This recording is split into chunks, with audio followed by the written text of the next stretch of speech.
अब बच्चे यहीं पे कंफ्यूज होते हैं कि भैया एन का मान 13 कैसे आया। क्वेश्चन ध्यान से पढ़ते हो। एक सर्पिल बनाया गया। सर्पिल जानते क्या होता है? सर्पिल देखा होगा ना, स्पाइरल वाली सीढ़ी देखा है आपने, ऐसे घुमावदार होती है स्प्रिंग वाली, ऐसे बना होता है। वही चीज़ यहाँ पर आपका 1, 1.5, 2, 2 आपका दिख गया तो ये आपका ए बी बन गया। ऐसा मत कर देना भाई, कुछ रिलेशन दिख रहा है आपस में, 0.5 का अंतर है यहाँ पर। तो डी कितना मिल गया यहाँ पर? 0.5। अभी क्वेश्चन कंप्लीट हुआ, पहले प्रश्न पढ़ो ध्यान से। Hello friends, welcome back to our YouTube channel. करते स्टार्ट एक और इंटरेस्टिंग वीडियो। तो आप सभी का स्वागत है आदित्य श्रीवास्तव मैथ्स में, और आप सभी के लिए लेकर आ चुके हैं पार्ट 11, जिसमें हम देखने वाले क्वेश्चन नंबर 18, जो कि आपका मोस्ट इंपॉर्टेंट क्वेश्चन है। तो बाकी करते हैं स्टार्ट। तो थोड़ी देर को पहले ये लगा लेते हैं पहले, ठीक है, क्योंकि आखिर बहुत दर्द कर रही है, ठीक है, इसलिए। तो बाकी करते हैं स्टार्ट, और तो बाकी मार्कर ले लेते हैं पहले। तो मार्कर ले लिया और करते हैं, ठीक। तो पहले सब लोग अपने एनसीईआरटी और एक रफ नोटबुक्स अपने साथ रख लो। उसके बाद ध्यान से आपको देखना चाहिए तरीके से, ठीक है, और एक भी पार्ट आपको स्किप नहीं करना है। और आपने अगर लास्ट वाले पार्ट नहीं देखे हैं, पार्ट नंबर 10, पार्ट नंबर 9 नहीं देखा, जाकर जल्दी कंप्लीट कीजिए, वो भी आपके लिए आ चुका था, ठीक है। उसकी लिंक मैं आपके लिए डिस्क्रिप्शन में लगा दूंगा, जाकर कंप्लीट कीजिए, ठीक है। बाकी इसकी प्लेलिस्ट मैंने आपके लिए बना दिया था, उसकी लिंक भी आपको मिल जाएगी नीचे डिस्क्रिप्शन में, जाकर कंप्लीट देख सकते हो। तो बाकी आपके लास्ट कुछ 2 पार्ट बच गए हैं इस चैप्टर के, इसके बाद आपका यह चैप्टर कंप्लीट हो जाएगा। तो बाकी करते हैं पार्ट 11, और इसके बाद आपका पार्ट 12 भी आएगा, पार्ट 13 भी आएगा, उसके बाद आपका चैप्टर पूरा कंप्लीट हो जाएगा।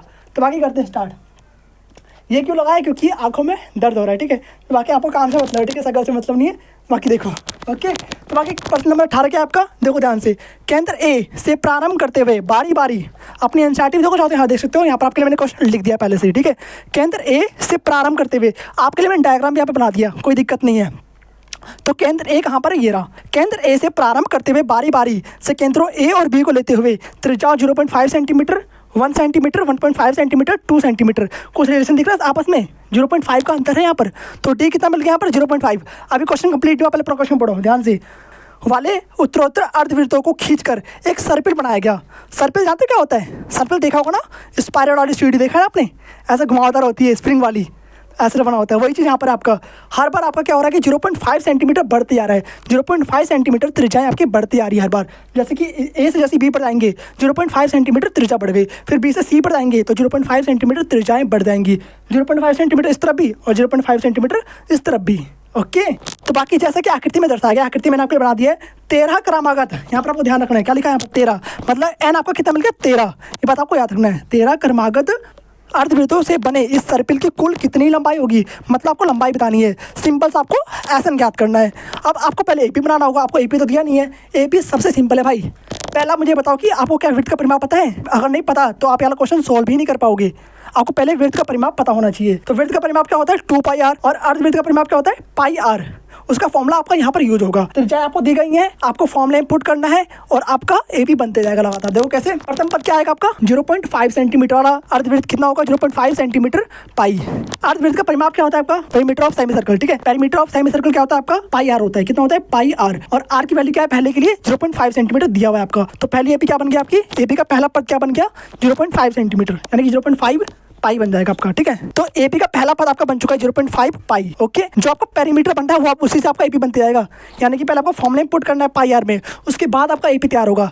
ये नहीं कि 0.5, 1, 1.5, 2, 2 आपका दिख गया तो ये आपका एपी बन गया। ऐसा मत कर देना भाई, पहले आपको फॉर्मूला पुट करना है, आपको पेरीमीटर निकालना है, उसके बाद आपको एपी बनाना है। ये बात आपको याद रखना है, ठीक है। तो पहला आपका आगे 0.5 पाई, दूसरा क्या आपका? दूसरी त्रिज्या कौन सी है? 1 सेंटीमीटर, ओके। तो 1 से मल्टीप्लाई कर दो तो ओनली पाई ही आपका बचेगा। तीसरा क्या आपका? 1.5 सेंटीमीटर त्रिज्या है, तो 1.5 यहाँ पर रख दो, कितना आ जाएगा? 1.5 पाई सेंटीमीटर। साथ में बोलो जल्दी से, 1.5 पाई सेंटीमीटर, ठीक है। सेंटीमीटर नहीं लिखना, कोई दिक्कत नहीं, मत लिखो, लास्ट में लिख देना, ठीक है, जब आप पूरा निकाल लोगे, क्योंकि लेंथ जो होता है उसकी कोई यूनिट तो होती है, तो यूनिट तो जरूर लिखोगे। क्या लिखोगे? Centimetre, okay. तो बाकी चौथा पद क्या आएगा आपका? ध्यान देखो, यहाँ पर देखा 2 सेंटीमीटर, 2 को यहाँ पर रख दो तो यहाँ पर आपका आ जाएगा 2 पाई, ओके, ठीक है। फिर डैश डैश आपको इस तरीके से बना लेना है। ये आपकी एपी तैयार हो चुकी है। अब एपी आपकी तैयार हो गई है, ठीक है। एन का मान कितना भैया? 13 है। कितना? अब बच्चे यहीं पे कंफ्यूज होते हैं कि भैया एन का मान 13 कैसे आया। भाई यहाँ पर साफ साफ लिखा हुआ है 13 कैसे आया। क्वेश्चन ध्यान से पढ़ते हो? नहीं पढ़ते ना, तो ध्यान से पढ़ा करो। यहाँ पर क्वेश्चन में आपको दिया गया है 13, साफ साफ वर्ड में लिखा है 13, तो 13 आपका एपी आ चुका है, ठीक है। अब कमेंट मत करना कि भाई 13 कैसे आया, एन आपने 13 कहाँ से ले लिया? यहाँ से लिया भैया, देख लो, ठीक है। क्वेश्चन में आपके लिए सारी चीज़ लिखा होता है, आपको क्वेश्चन ध्यान से पढ़ना होता है। आपका आधा क्वेश्चन पढ़ने से सोल्व हो जाता है, ये बात आपको याद रखना है। तो बाकी अब आपका काम आसान हो चुका है, आपको सोल्व करना है, आपका एपी बनते जाएगा। आपको सोल्व करना है, आपका एपी बन चुका है, और सोल्व करो, आपको ऐसा निकालना है। ऐसा निकालना आपने सीख रखा है लास्ट वाले वीडियो में, सीखा है ना। अब यहाँ से आगे खुद से करो, जल्दी करो, पहले खुद से। चलो करवा दे रहा हूँ, कोई बात नहीं, पहले पोज के ट्राई जरूर करना भाई, पहले बता रहा हूँ मैं, ट्राई खुद से करो। यहाँ पे आपको AP दे दिया है और आपको SN निकालना है। N का मान भी आपको पता है, यहाँ से पहले आप A निकालोगे, D निकालोगे और N आपको पता ही है, उससे आप SN फाइंड कर लोगे, सिंपल सा आपका आंसर आ जाएगा। चलो करवाता हूँ, कोई बात नहीं। ध्यान देखो यहाँ पर, ये कितना आ गया आपका, ये आपका आ चुका है कितना, 0.5 पाई। पाई को मत भूलना, पाई बड़े काम की चीज़ है, क्योंकि पाई आपका पेरीमीटर वाले फॉर्मूले से आया है, ठीक है। पाई हटाओगे पूरी वैल्यू का चौपट हो जाएगा पूरा, पाई से इसकी वैल्यू बढ़ जाएगी, क्योंकि पाई का मान कितना होता है 3.14, पर यहाँ पर कितना लेना है 22/7, यानी कि 22/7 से मल्टीप्लाई भी करना है। पर अभी हम मल्टीप्लाई नहीं करेंगे, हम सीधे लास्ट में मल्टीप्लाई करेंगे, ओके। अभी करेंगे तो फालतू में आपको पॉइंट में आंसर आ जाएगा और आपको कोई फायदा नहीं होने वाला, ओके। तो A आपका आ चुका है 0.5 सेंटीमीटर, लिख सकते हो, कोई दिक्कत नहीं है, पर मत लिखो अभी। और D कितना आ जाएगा, साफ साफ दिख रहा है, D कितना है 0.5 का अंतर है, तो ये D आपका कितना आ गया 0.5 पाई, ओके। ये भी आपका 0.5 पाई है और ये भी आपका 0.5 पाई है, ये भी आपका 0.5 पाई है और ये भी आपका 0.5 पाई है, मतलब दोनों सेम है, सिंपल सी बात है। अब D कैसे निकाला, पता चल गया ना, A2 - A1 कर देना। A2 कितना आपका, ध्यान देखो, A2 आपका सिर्फ पाई दे रखा है, यानी कि 1 पाई, एक तो लगाते ही नहीं ना, क्योंकि एक से किसी भी संख्या मल्टीप्लाई करो सेम आंसर आने वाला है। और A1 कितना आपका 0.5 पाई, जो कि आपने यहाँ पर लिखा था। D कैसे निकालते हैं भैया, A2 - A1, सिंपल सा। तो A2 - A1 कर दो, आपका सिंपल सा आ जाएगा। 1 पाई में से आधा पाई गया, कितना बचेगा, आधा ही बचेगा, और आधा पाई यहाँ पर आपका आ चुका है। 0.5 मतलब क्या होता है, आधा ही होता है, ठीक है। 1/2, कई बच्चे भी पूछ रहे होंगे 0.5 मतलब क्या होता है, ध्यान देखो। अब आपको SN का फॉर्मूला लगाना है, तो बताओ SN का कौन सा फॉर्मूला लगाओगे, जिसमें A और D का मान भी यूज होता है, वाला।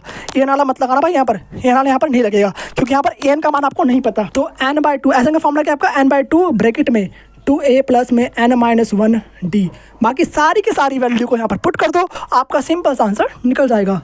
तो N का मान 13 देगा, 13 रख देंगे, 13/2 ब्रैकेट बंद, 2 इंटू में 1, तो A का मान कितना आपका 0.5 पाई, तो यहाँ पे 0.5 रख देंगे। तो A का मान कितना आपका 0.5 पाई, तो यहाँ पर रख देंगे 0.5 पाई, प्लस में N का मान कितना 13, तो 13 यहाँ रख देंगे, माइनस का 1, 0.5 पाई से मल्टीप्लाई भी कर देंगे, इसको कर दिया भैया, ठीक है। अब आपको क्या करना है कि सॉल्व करना है, सिंपल, और क्या करना है, 13/2 ब्रैकेट में 2A 0.5 इंटू 2 कितना होगा, 1 हो जाएगा, तो सिंपल सा 1 पाई यहाँ पर आपका आ चुका है, ओके। प्लस में 13 माइनस में 1 कितना बचेगा, 12 बचेगा, तो 12 यहाँ पर रख देंगे, 12 इंटू में 0.5 पाई लिख दोगे, सिंपल सा, कोई दिक्कत नहीं है भैया। 13/2 ब्रैकेट बंद, पाई प्लस में 12 × 60, यहाँ पर आपका आ चुका है 6 पाई, कितना आ गया, 6 पाई यहाँ पर आ गया, ब्रैकेट बंद कर दो, सिंपल सा, ओके। 13/2 1 पाई और 6 पाई कितना हो जाएगा, 7 पाई हो जाएगा, 7 पाई यहाँ लिख दो, सिंपल सा लिख दिया।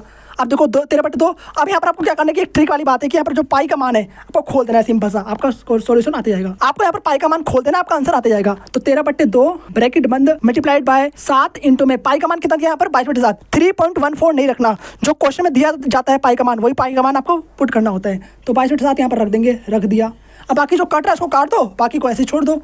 तो यहाँ पर 7 7 गया, 2 एकम 2, 2 एकम 2, यहाँ पर 11 आ गया।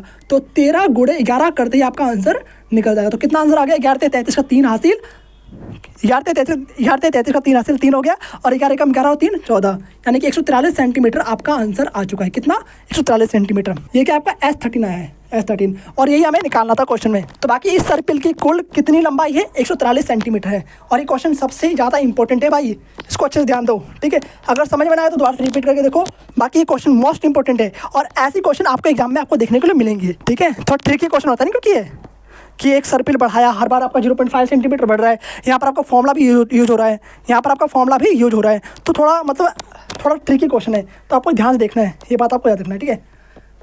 बाकी सॉल्व करो, इसका आंसर आपका आ चुका है 143 सेंटीमीटर, और आपको अच्छे सॉल्व करना है। अगर समझ में आए तो दोबारा से रिपीट करके देखो। यहाँ पर एक चीज ध्यान रखना है कि यहाँ पर हमने ये वाला फॉर्मूला यूज करा है, पाई आर वाला, ठीक है। और पार्ट 12 आपका कल ही आने वाला है, ठीक है, इसको ध्यान से देखना है आपको। पार्ट 12 में आपको हिंट दे रहा हूँ कि क्या करवाने वाले हैं। पार्ट 12 में आपका क्वेश्चन नंबर 19 होगा, जो कि बहुत ही इंटरेस्टिंग क्वेश्चन है, लाठी वाला क्वेश्चन, ठीक है, ध्यान से देखना, ठीक है, इसको वाले क्वेश्चन को। तो पार्ट 12 बहुत ही इंपॉर्टेंट है। पार्ट 11 को अच्छे से कंप्लीट करो, उसका पार्ट 12 कंप्लीट करेंगे, फिर देन पार्ट 13 आपका लास्ट वाला पार्ट होगा, उसके बाद आपका चैप्टर का द एंड कर देंगे। बाकी मिलते हैं आपसे नेक्स्ट वीडियो में, तब तक के लिए okay bye, thanks for watching, जय श्री राम, राधे राधे।